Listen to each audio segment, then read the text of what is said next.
Bonjour à toutes et à tous et bienvenue pour cette vidéo cruciale parce que ça va vous permettre peut-être de comprendre ce qui va se passer peut-être dans les mois, dans les années à venir. C'est signé, c'est voté par la Chambre des représentants, un texte de loi, un ensemble d'appareils législatifs de l'administration Trump qui passe très mal. Et j'ai même envie de dire que dans ce texte, il y a certains éléments, je pense ne pas me tromper en disant que c'est déjà acquis qu'il va perdre le midterm. Le midterm, je rappelle, c'est cette élection au bout de 2 ans de mise en place de la nouvelle administration qui doit renouveler les 2/3 des sièges du Sénat. C'est une façon, si vous voulez, soit de renouveler la confiance dans le président et son administration, soit de le sanctionner. Ce qui fait que s'il perd la majorité au Sénat, dans ce cas-là, il se retrouve un peu comme Macron se retrouve, c'est-à-dire une situation parlementaire qui devient pas gérable. Parce que même s'il garde une majorité à la Chambre des représentants, il perd une majorité au Sénat, donc dans ce cas-là, ce qui est voté à la Chambre des représentants sera systématiquement refusé au Sénat. Donc, on est dans une impasse. Alors pourquoi?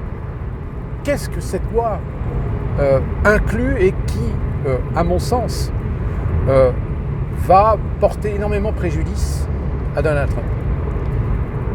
C'est un appareillage de loi pour alléger les dépenses publiques.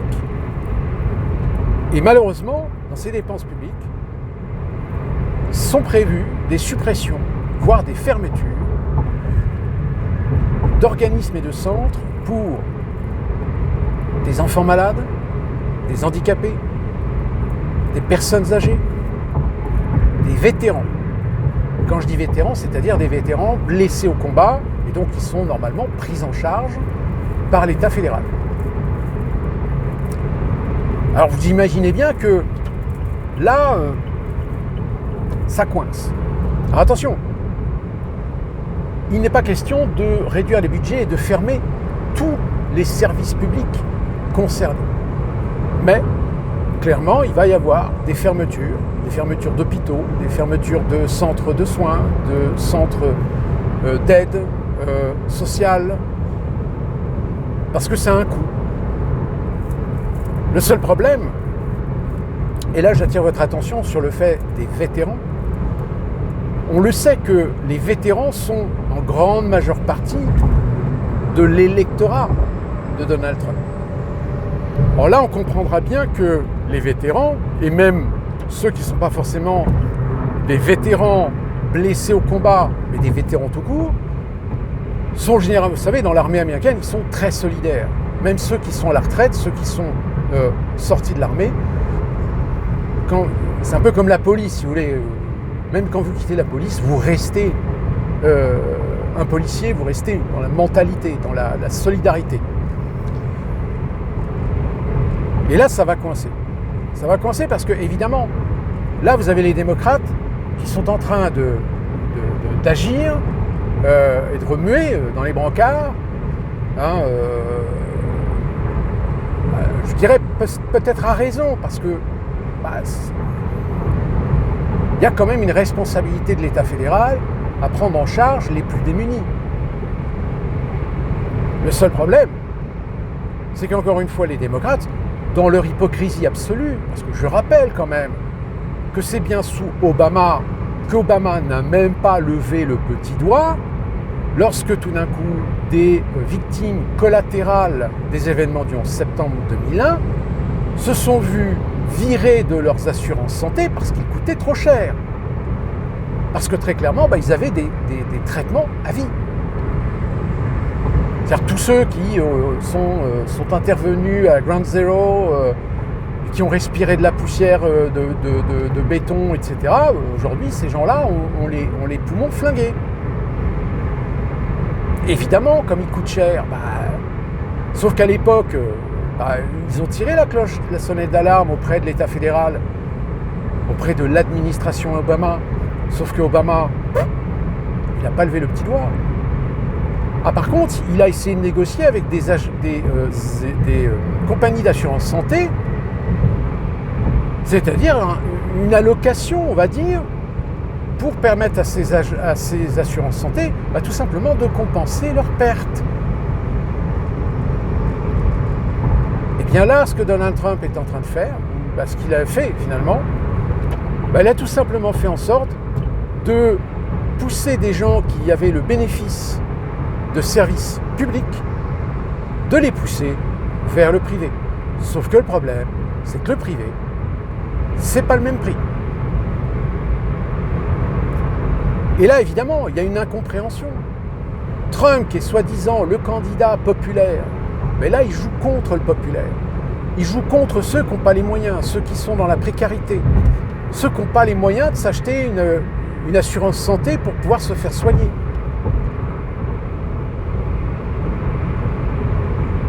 Alors, c'est certainement à mettre en lien avec son retournement de veste concernant le conflit israélo-iranien.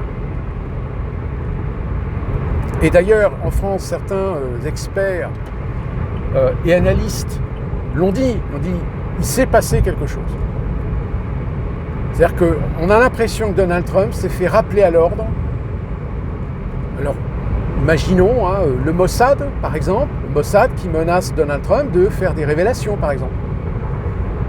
Des révélations, alors à tort ou à raison, sur ses liens avec Epstein, même si lui a toujours prétendu, et de fait, c'est assez démontré d'ailleurs dans des éléments factuels, c'est que Donald Trump a toujours détesté Epstein.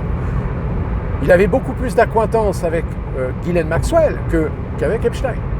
Mais vous savez, si vous voulez impliquer quelqu'un, si vous voulez lui foutre dans la merde, vous pouvez très bien broder une affaire, un scandale, le temps que ça se démêle, le temps qu'il y ait des enquêtes, etc., c'est trop tard. Vous êtes dans le trou. Sur tous les réseaux sociaux, etc., Internet va vous tailler un short. Pour eux, vous serez coupable. D'ailleurs, pour certains progressistes fanatiques, Donald Trump est un pédophile. Pour eux, c'est acquis. C'est un harceleur sexuel. C'est acquis. Même si l'affaire Stormy Daniels, on n'a jamais su prouver qu'il y avait eu relation sexuelle entre les deux. Ça ne repose que sur des affirmations, sur des paroles.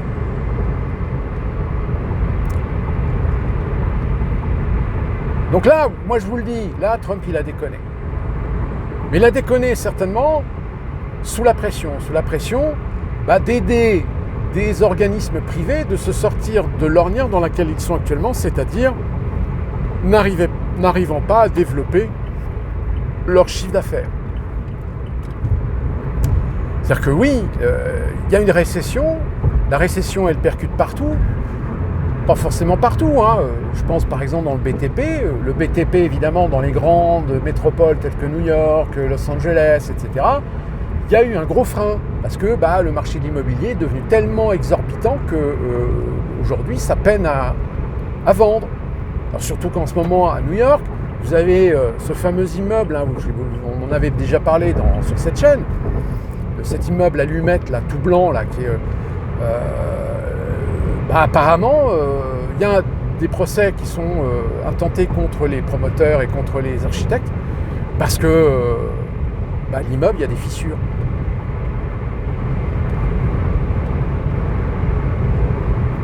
Alors déjà que l'immeuble avait des problèmes de plomberie, des problèmes d'ascenseur, que celui qui avait acheté, que c'était un Saoudien je crois, ou un Émirate qui avait acheté le penthouse au dernier étage pour 135 millions de dollars je crois.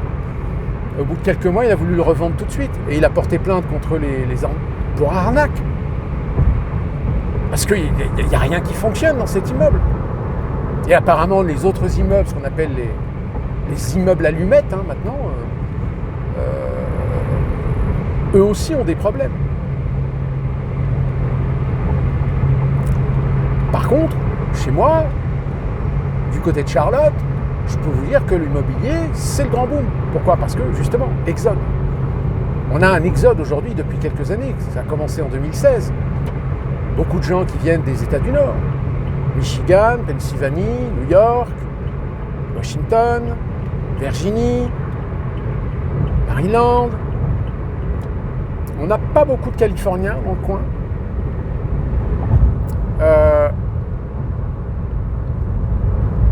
Donc voilà, si vous voulez, pour moi c'est fini. Il a perdu le midterm. En plus, il s'en mêle les crayons dans ces négociations, ces arrangements avec l'Ukraine et la Russie et avec Israël. Là, il a reçu Netanyahou. Bon,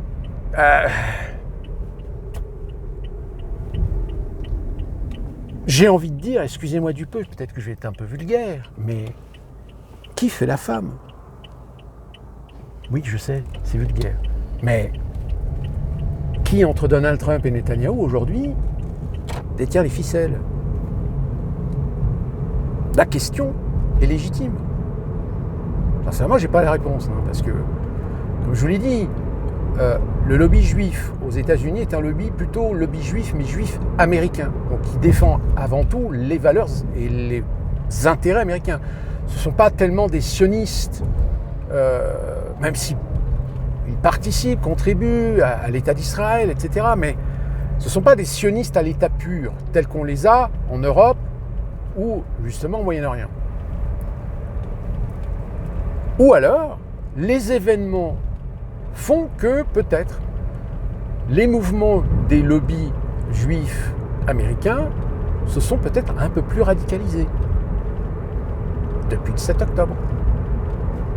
Et que du coup, eh bien, les entrées dans les coulisses de la Maison-Blanche font que, on rappelle à Donald Trump que s'il ne soutient pas rubis sur l'ongle Israël et ses amis, quand je dis ses amis, c'est la finance, parce qu'une partie de la finance internationale aujourd'hui appartient à des sionistes.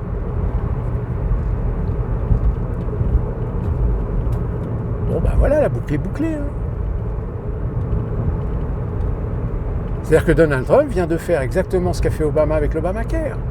L'Obamacare n'était pas pour permettre aux Américains, même s'il y en a à peu près 10 millions qui ont pu retrouver une assurance santé, mais c'était une façon de flinguer les modèles économiques des petites compagnies d'assurance santé. Et d'ailleurs, preuve en est, c'est qu'il y en a beaucoup qui ont fait faillite et qui ont été rachetés par les gros. Vous savez, c'est le principe du petit poisson qui se fait manger par le plus gros poisson.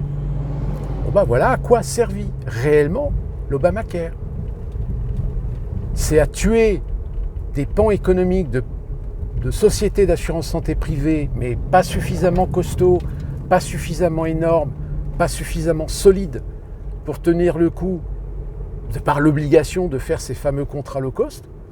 Et finalement, je vous avais déjà expliqué, moi la compagnie d'assurance santé où je suis, à l'époque elle s'appelait Carolina Healthcare, c'était une compagnie d'assurance santé qui couvrait essentiellement les deux Carolines, mais expansion. Donc pour l'expansion, tu ne peux pas rester spécifique à 2 États. Donc ils ont changé le nom. Maintenant, il s'appelle Atrium. Et dans leur politique d'expansion, ça ne se limite pas seulement aux États-Unis. Je vais vous donner un petit scoop. Il se trouve que cette compagnie d'assurance possède 3 bureaux en France. Je crois Paris, Toulouse et le 3e, je ne sais plus. Je me demande si ce n'est pas Lille. Vous allez me dire, mais pourquoi? Parce que chez nous, on a la sécurité sociale, donc oui. Mais je vous invite à regarder sur ChatGPT, taper « En France, peut-on prendre une assurance santé privée? Quelles sont les différentes compagnies qui existent ?»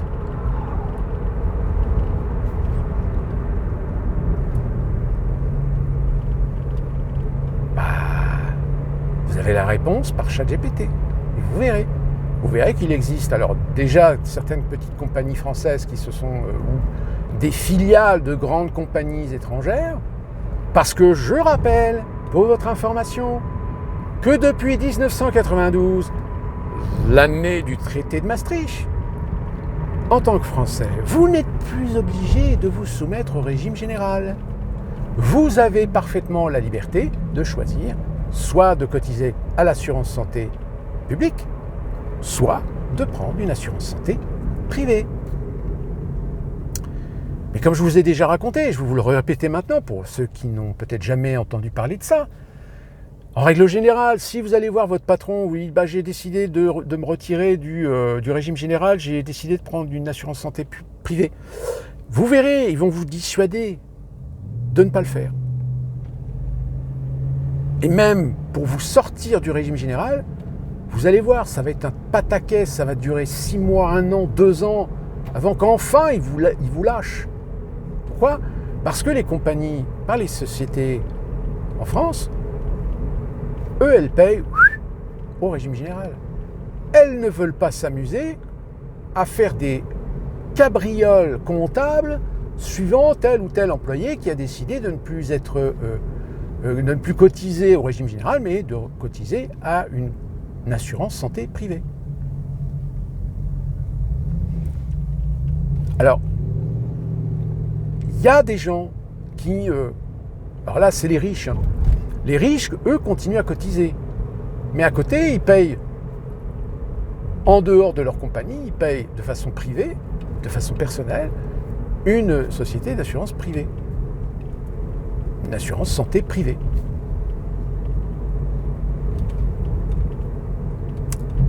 Mais bon, tout le monde n'est pas riche. Le pauvre, lui, il n'a pas le choix de payer sur son salaire tout ce qu'on lui retire en cotisation pour un régime de santé qui, de plus en plus, rembourse de moins en moins, à vrai dire. Non ? Et puis en plus, vous allez aux urgences, tout est saturé. Vous allez à l'hôpital, ça dépend de quel hôpital, vous n'êtes pas sûr de ressortir vivant. C'est quand même dommage.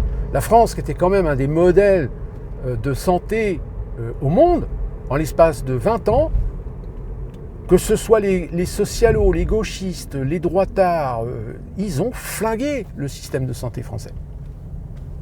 Ils l'ont flingué. Alors je ne dis pas que si vous allez dans un hôpital, vous serez mal soigné. Il y a des hôpitaux qui fonctionnent encore plus ou moins bien, qui sont sérieux, avec des bons chirurgiens, avec des infirmières compétentes, avec un service de qualité, etc. Mais c'est la loterie. Ça ne devrait pas être la loterie. N'importe quel hôpital public devrait offrir les mêmes services, les mêmes garanties. Donc à partir de là, j'ai envie de dire, posez-vous les bonnes questions. Pourquoi ? Pourquoi démolir un système de santé qui pourtant fonctionnait bien ? Alors oui, il y avait le trou de la Sécu, mais ça c'est pareil. Est-ce qu'il y a une réelle volonté politique de lutter contre les fraudes ? Je veux dire, là récemment, on a encore entendu que, on se rend compte que il y a des étrangers dans leur pays qui continuent à toucher leur pension, retraite, alors que si on regarde, ils ont 120, 130, 140 ans. Mais ce que vous entendez là aujourd'hui, moi je l'entendais déjà dans les années 80, dans les années 90. C'était déjà un sujet, c'était déjà un problème. Mais est-ce qu'il a été résolu ? Bien sûr que non.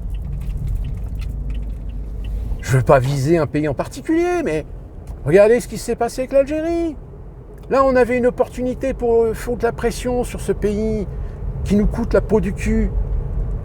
Et qu'est-ce qui s'est passé ? On s'est dégonflé. Ça a fait pchit. Et vous continuez à payer des frais de santé pour des Algériens dont leur État ne paye pas les factures aux frais de la princesse. C'est pas normal. Donc c'est pour ça, je vous dis, tous les discours des politiciens français, partez du principe qu'ils vous chient dessus. Parce que de toute façon, ils sont tenus par la peau des couilles. Ils sont tenus par la dette, ils sont tenus par la finance, ils sont tenus par les lobbying. Je veux dire, Marine Le Pen, le fait qu'elle se soit fait coincer pour ses détournements de fonds publics au Parlement européen, c'est forcément parce qu'elle a fait une connerie. Elle a été balancée. Là, vous avez entendu Estrosi, sa femme, et même Delphine Ernotte, la présidente de France Télévisions. Enquête pour détournement de fonds. Fraude. Vous croyez qu'il va se passer quelque chose? Non. Ça va traîner. Il va y avoir une enquête pendant 1 an, 2 ans, 3 ans. Puis au bout de 3 ans, ils diront, oh bon, allez, tout le monde a oublié, l'opinion, machin, allez. Non-lieu.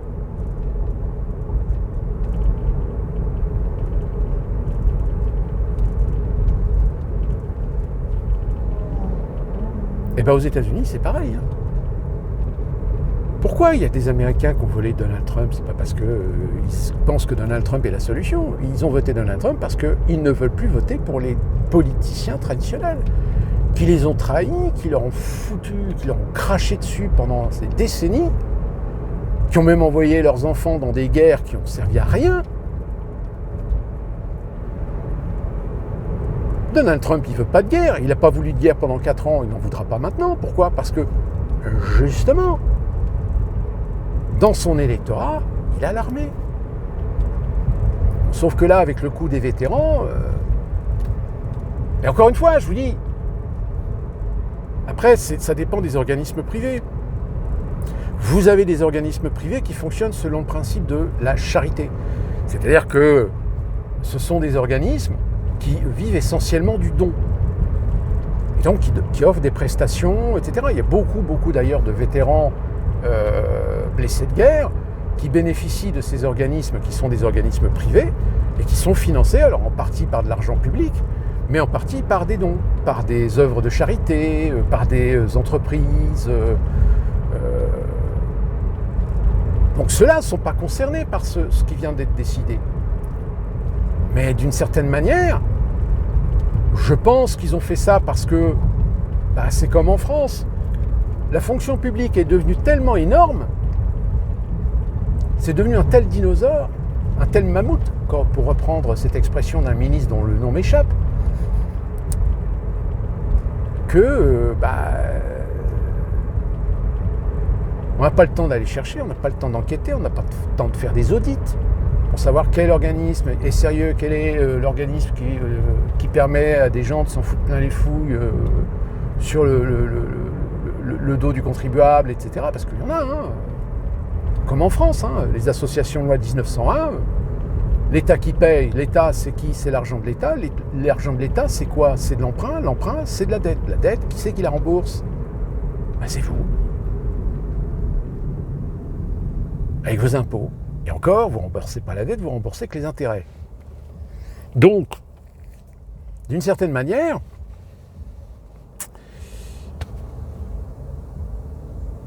oui, ils sont arrivés au bout du bout. Ça fait maintenant, on va dire depuis 2008.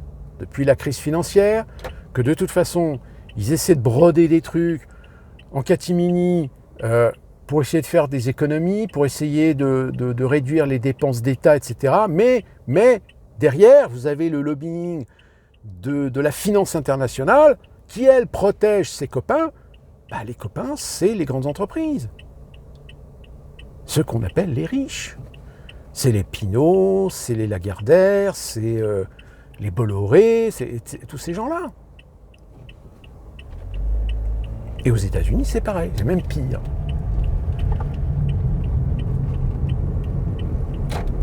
Je pense que Musk, il est parti parce qu'il s'est rendu compte que le deal qu'il avait peut-être avec Donald Trump, en réalité, Donald Trump n'a pas respecté son deal.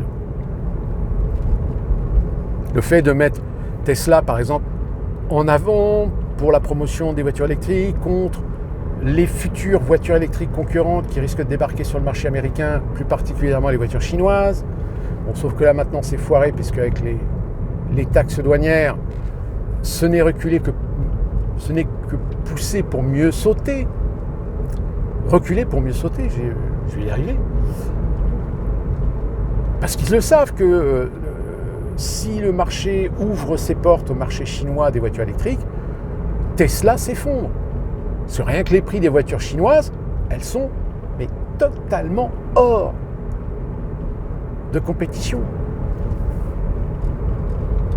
Je crois me souvenir que le premier modèle de base serait vendu entre 7 000 et 9 000 dollars.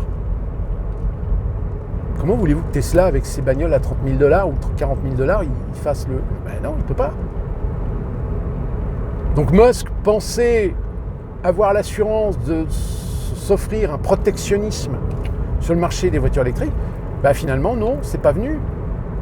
Alors, Trump, il joue un petit peu en disant oui, mais t'inquiète, là, tu vois, j'ai foutu 200, 300, 500% d'augmentation sur les taxes douanières avec les produits importés de Chine. Ouais, mais t'es là que pour 4 ans, bonhomme. Ton successeur, si ça se trouve, lui, il va ouvrir les portes, il va ouvrir les robinets.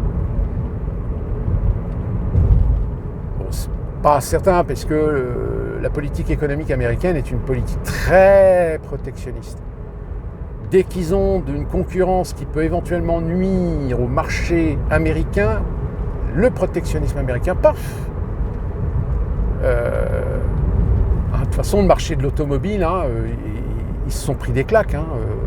Quand les Japonais ont commencé à débarquer sur le marché américain, tu penses bien que les Japonais, eux, ils ont tout compris. C'est-à-dire qu'ils ont offert des voitures qui étaient 2 fois moins chères que les voitures américaines. Plus économes en essence.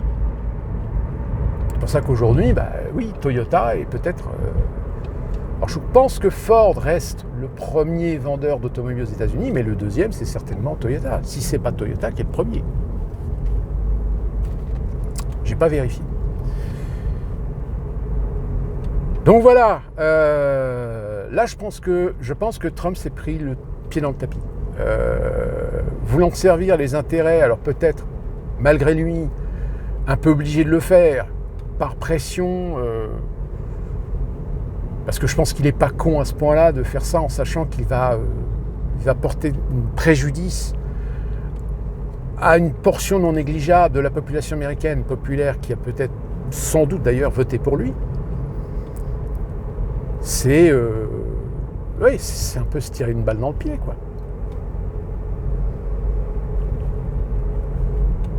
Mais bon, de toute façon, vous savez, le peuple américain est trop abruti, complètement décultivé, déculturé, que essayer de lui faire comprendre que de toute façon, il aura beau voter pour un républicain ou un démocrate, il l'aura toujours dans le cul. En revanche, si t'es un progressiste maladif, si t'es un LGBTQ+, si t'es un émigré illégal, là, toi, t'as peut-être des chances d'en tirer des profits. Mais bon, l'avenir nous le dira, parce que les choses vont tellement vite en ce moment que aujourd'hui c'est noir, le lendemain c'est gris, et le surlendemain c'est blanc. D'ici là qu'on se retrouve pour une prochaine vidéo, méditez sur cette question. N'hésitez pas à faire des commentaires, c'est toujours utile. Et nous on se retrouve très prochainement pour une nouvelle vidéo, et d'ici là, portez-vous bien, bougez au pied du mieux.